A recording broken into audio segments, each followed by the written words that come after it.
Hello students, I'm Lovepreet Singh. This is my YouTube channel. तो आज हम पढ़ने जा रहे हैं हिंदी की बुक जो कि 8th क्लास की है, पंजाब स्कूल एजुकेशन बोर्ड से संबंधित है। तो चलिए हम स्टार्ट करते हैं ये पहला लेसन। तो पहला लेसन है हिम्मत करने वालों की हार नहीं होती। ये बहुत ही सुंदर कविता है जो कि हरिवंश राय बच्चन जी द्वारा लिखित है। हरिवंश राय बच्चन जी हिंदी साहित्य के बहुत ही प्रसिद्ध कवि हैं।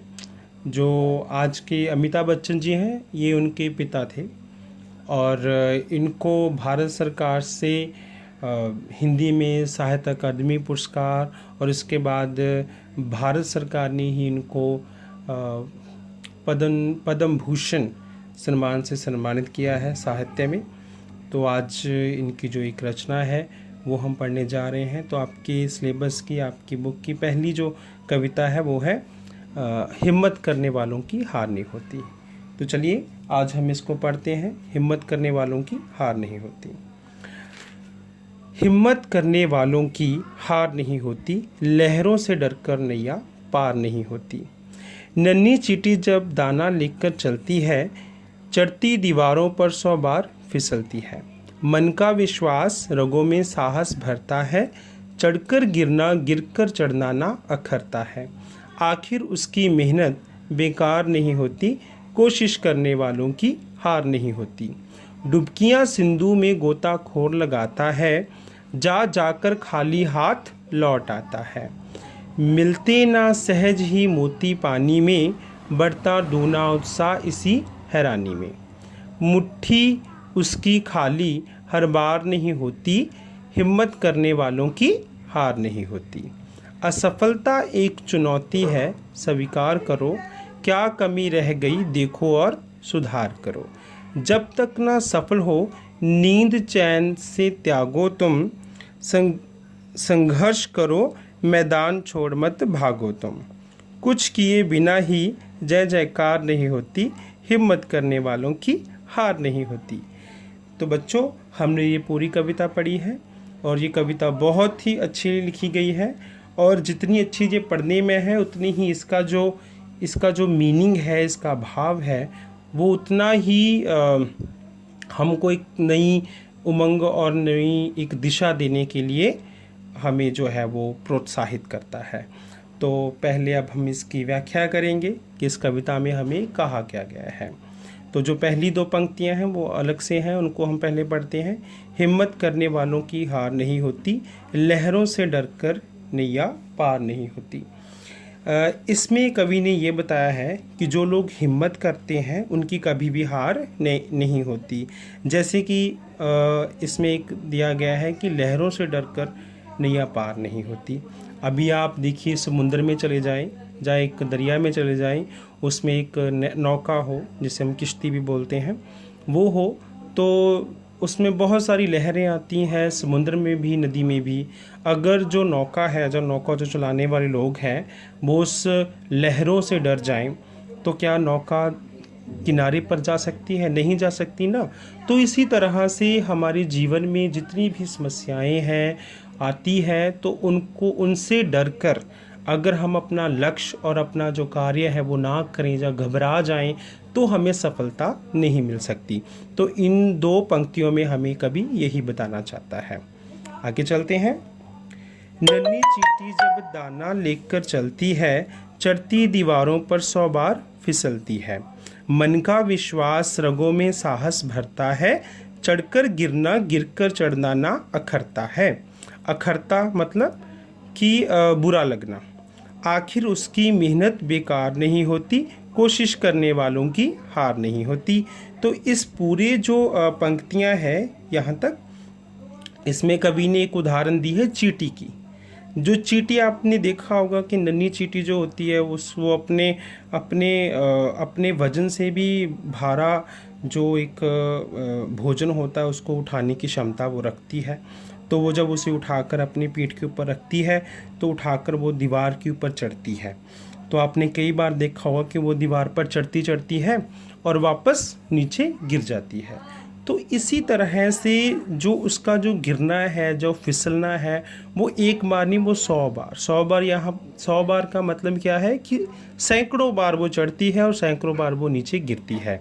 पर अगर उसका यही चढ़ना और गिरना जो है वो उसको एक नकारात्मक रूप में ले, तो वो दीवार पर नहीं चढ़ सकती। तो इसमें कवि ने यह बताया गया है कि उसका जो गिर के चढ़ना और चढ़कर जो गिर जाना है, उसके मन में, उसके मन का जो विश्वास है उसमें वो साहस भर रहा है। तो आखिरकार वो जो चींटी होती है वो दीवार पर चढ़ जाती है। तो इसी तरह से आखिर उसकी मेहनत बेकार नहीं जाती, कोशिश करने वालों की हार नहीं होती। तो इस प्रकार से जिस तरह चींटी एक बार बार कोशिश करती है और आखिरकार वो सफल हो जाती है दीवार पर चढ़ने के लिए, तो इसमें हमें कभी यही बताना चाहता है कि जिस तरह से चींटी सफल हो सकती है अपने काम में, तो हम क्यों नहीं हो सकते। कई बार हमारे जीवन में ऐसी समस्याएं आती हैं, ऐसी परिस्थितियां आती हैं कि हमें असफल होना पड़ता है। तो हमें कभी भी कोशिश जो है उसको बंद नहीं करना चाहिए, कोशिश हमें करते रहना चाहिए। तो हमें भी इसी प्रकार सफलता मिल सकती है और मिलती भी है अगर हम करें कोशिश तो आगे देखिए, डुबकियां सिंधु में गोताखोर लगाता है, जा जाकर खाली हाथ लौट आता है। अभी डुबकियां सिंधु में गोताखोर कौन होता है? गोताखोर होता है जो कि पानी में गोते लगाता है। जो गोताखोर होते हैं उनकी पीठ के ऊपर गैस का सिलेंडर होता है, तो वो उसको लगाकर वो नीचे समुद्र में और दरिया में जाकर नीचे चीज़ों को ढूंढते हैं और बेशकीमती जो पत्थर जवाहरात होते हैं, हीरे होते हैं, उनको निकालते हैं। तो उनके बारे में बात की गई है कि डुबकियां सिंधु में गोताखोर लगाता है, जा जाकर खाली हाथ लौट आता है। मिलते ना सहज ही मोती पानी में, बढ़ता दूना उत्साह इसी हैरानी में। मुट्ठी उसकी खाली हर बार नहीं होती, हिम्मत करने वालों की हार नहीं होती।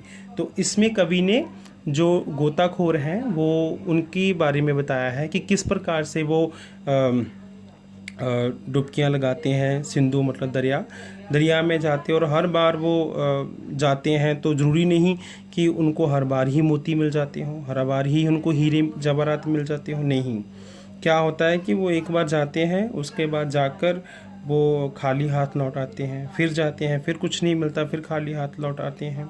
तो ये जो खाली हाथ लौटना होता है, जो उनको इसमें इसी हैरानी में उनका जो उत्साह है वो और बढ़ता है कि नहीं, अगर इस बार सफल नहीं हुए तो अगली बार होंगे, अगली बार नहीं होंगे तो उससे बाद में फिर वो अगली बार कोशिश करेंगे। तो जो मोती लेते हैं, जो मोती, यहाँ पर मोती की बात की गई है कि जो मोती वो लेना चाहते हैं और हीरे जवाहरात वो सहज ही नहीं मिल पाते। तो इस प्रकार से ये कवि हमें बताना चाहता है कि उनकी जो मुट्ठी होती है वो हर बार खाली हाथ बाहर नहीं आती। तो कई बार उनको वो सफलता मिल जाती है और वो एक मोती लेकर जो है वो ऊपर सतह पर आते हैं। तो इस प्रकार से हमें हिम्मत करते रहना चाहिए, क्योंकि हिम्मत करने वालों की कभी भी हार नहीं होती। तो अगला है, असफलता एक चुनौती है, स्वीकार करो, क्या कमी रह गई देखो और सुधार करो। हाँ, जब तक ना सफल हो नींद चैन से त्यागो तुम, संघर्ष करो मैदान छोड़ मत भागो तुम, कुछ किए बिना ही जय जयकार नहीं होती, हिम्मत करने वालों की हार नहीं होती। ये जो आखिरी पंक्ति ये है, इसमें कवि ये बता रहा है कि कवि ये बताना चाहता है कि मनुष्य को संघर्ष करने की प्रेरणा देते हुए कवि कहता है कि जीवन में असफलता जो है वो एक चुनौती है, हमें इसको स्वीकार करना चाहिए। काम में कोई कमी रहने पर उसे देखकर सुधार करना चाहिए, और जब तक इसमें सफलता नहीं मिले तो नींद और आराम भी त्याग देना चाहिए। जीवन में अंत तक संघर्ष करते रहना चाहिए, संघर्ष से कभी भागना नहीं चाहिए। जीवन में कुछ किए बिना ही आपने देखा होगा कि कुछ किए बिना ही जय जयकार नहीं होती। तो हिम्मत करने वालों की कभी हार नहीं होती, हिम्मत हमें करते रहना चाहिए। तो बच्चों, ये था आपका हिंदी का पहली पाठ जो एक कविता थी, हिम्मत करने वालों की हार नहीं होती, जो कि डॉक्टर हरिवंश राय बच्चन जी द्वारा लिखित है। आशा करता हूँ कि आपको इसकी पूरी समझ आ गई होगी। अगर नहीं आई होगी तो आप इसको रिवाइज कर सकते हैं, ठीक है। और अभी हम बात करते हैं, वैसे तो इसका बहुत सारा पीछे जो ग्रामर वर्क भी है, पर वो फ़िलहाल हम नहीं करेंगे। आज हम जो है वो सिर्फ इसके जो प्रश्न उत्तर है उसके बारे में ही हम बात करेंगे। जैसे कि 4 भाग है, उसमें 5 प्रश्न है, उसके बाद बड़े 3 प्रश्न हैं। तो मैंने पहले से ही इन प्रश्नों के उत्तर जो वो लिख के रख लिए हैं, तो आइए हम उसको डिस्कस करते हैं।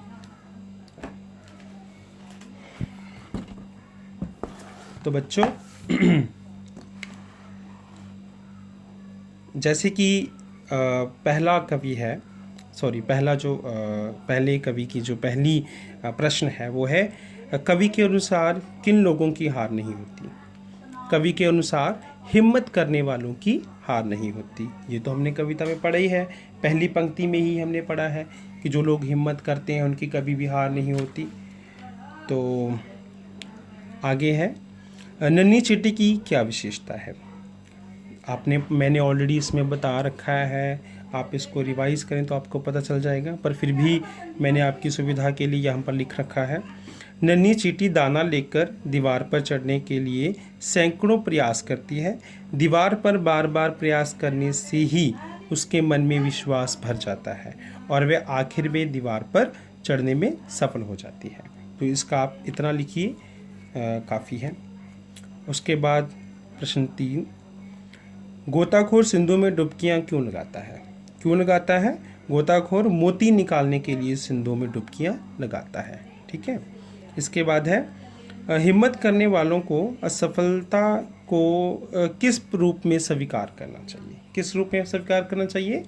चुनौती के रूप में, चुनौती के रूप में स्वीकार करना चाहिए। पढ़ते हैं, हिम्मत करने वालों को असफलता को चुनौती के रूप में स्वीकार करना चाहिए, ठीक है। तो अभी जो 4 क्वेश्चन छोटे थे वो हमने कर लिए, अभी ये बड़े क्वेश्चन हैं, इनको भी हम पढ़ लेते हैं। और आप इसको अपनी जो नोटबुक है उसमें ज़रूर लिखें, ठीक है। हाँ, चढ़कर गिरना गिरकर चढ़ना ना अखरता है, ये पंक्ति कवि ने किसके लिए कही है और क्यों कही है। हाँ जी, चढ़कर गिरना और गिरकर चढ़ना कौन था? चींटी। तो इसका जो पहला वो आएगा कि ये पंक्ति कवि ने चींटी के लिए कही है, क्योंकि चींटी के मन का जो विश्वास है उसकी रगों में साहस भरता है और वह बार बार असफल होने पर भी अपने मन को नहीं हारने देती, वह सफल होकर ही रहती है। तो ये इसका आंसर है। इससे आगे करिए, गोताखोर को सागर में मोती निकालने के लिए क्या क्या करना पड़ता है। गोताखोर को सागर से मोती निकालने के लिए डुबकियां लगानी पड़ती हैं और उसे बार बार खाली हाथ लौटना पड़ता है। उसे कई बार निराश होना पड़ता है, वह फिर भी उसका जो साहस है वो कम नहीं होता, वो अपने साहस को नहीं खोता और वह सफलता प्राप्त करके ही रहता है। तो देखा होगा आपने अंत में कि उसको अंत में उसकी जो मंजिल है वो मिल जाती है उसको, ठीक है। तो अगला जो आपका प्रश्न है वो है कि हमें कुछ काव्य पंक्तियाँ दी गई हैं, उनकी प्रसंग और व्याख्या करनी है। बच्चा, पहले आप क्या करोगे, एक पेज के ऊपर इसका प्रसंग लिखेंगे, फिर व्याख्या लिखेंगे। तो पहले का हम उन पंक्तियों को पढ़ लेते हैं। पंक्तियाँ थी ये वाली, असफलता एक चुनौती है स्वीकार करो, क्या कमी रह गई देखो और सुधार करो, जब तक ना सफल हो नींद चैन से त्यागो तुम, संघर्ष करो मैदान छोड़ो मत भागो तुम, ठीक है। तो इसकी आपने प्रसंग और व्याख्या करनी है। प्रसंग में क्या होता है कि प्रसंग में आपको पहले ये बताना होता है कि ये कौन सी पंक्तियां हैं, कौन सा कवि ने लिखी है और कौन सी बुक में है ये। तो सबसे पहले हम लिखेंगे कि ये पद्यांश की जगह आप इसको काव्य पंक्तियां भी लिख सकते हैं। ये काव्य पंक्तियां, ये पद्यांश डॉक्टर हरिवंश राय बच्चन जी द्वारा रचित हिम्मत करने वालों की हार नहीं होती नामक कविता में से लिया गया है। हाँ जी, तो यहाँ कवि ने मानव को सफलता के लिए कुछ चुनौती स्वीकार कर संघर्ष करने की प्रेरणा दी है। ठीक है, तो थोड़ा सा आप लिख दोगे, पहले आपने ये बताया वो लिखोगे, उसके बाद में आप थोड़ा सा लिखोगे कि इस पंक्ति में कहा क्या गया है 1-2 लाइन में। उसके बाद हम व्याख्या करेंगे। इसकी व्याख्या में क्या आएगा कि कवि मनुष्य को संघर्ष करने की प्रेरणा देते हुए कहता है कि जीवन में असफलता एक चुनौती है, इसे स्वीकार करना चाहिए। काम में कोई कमी रह गई है उसको देखकर उसको सुधार करना चाहिए, और जब तक इसमें सफलता ना मिले तो नींद और आराम को त्याग देना चाहिए। जीवन में अंत तक संघर्ष करना चाहिए, संघर्ष से कभी भी भागना नहीं चाहिए। तो बच्चों, ये था हमारा पहली कविता। तो ये कविता हमने पढ़ रखी है, मुझे उम्मीद है कि आप सभी को इसमें काफ़ी लाभ होगा। तो आप इस चैनल को लाइक करें, शेयर करें, अपने